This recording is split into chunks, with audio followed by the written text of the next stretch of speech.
Hello, আসসালামু আলাইকুম। আমরা এখন আছি সিলেট দোপাদিঘি ওয়ার্কওয়ে এরিয়াতে। রাত্রেবেলা এখন সুন্দর, এটা রাত্রের পরিবেশটাই খুব সুন্দর লাগে। তো দিঘির আশেপাশে অনেক সুন্দর পরিবেশ। তো আমরা দেখানোর চেষ্টা করছি এখানে কি কি রাইড আছে। শুধু মনে হয় নৌকা ছাড়া মনে হয় আর কোনো রাইড নাই। তো হ্যাঁ, নৌকা ছাড়াই আর কোনো কিছু রাইড নাই।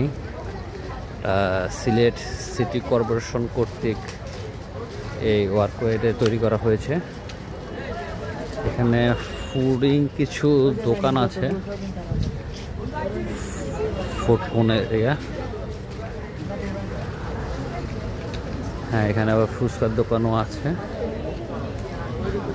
এখানে সুন্দর পরিবেশ, আসলে খারাপ না, মন ভালো হয়ে যায় সেক্ষেত্রে। আবার এখানে একটা ছোট্ট কিছুক্ষণ আগে এখানে পাশেই একটা শিশু পার্ক আছে, ওসমানী এজিএম ওসমানী শিশু পার্ক।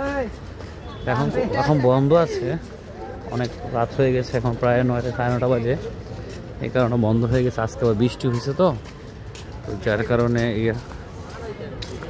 তো এখানে ওয়ার্কওয়ে এরিয়াতে অনেক মানুষ। সুন্দর, খারাপ না, ভালো পরিবেশটা, আসলে সুন্দর।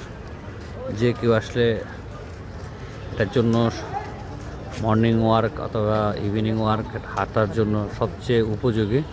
তবে এখানে ঢুকতে হলে 5 টাকা করে এন্ট্রি ফি লাগে, যা সিটি কর্পোরেশন কর্তৃক নির্ধারিত। এটা একটা দিঘি।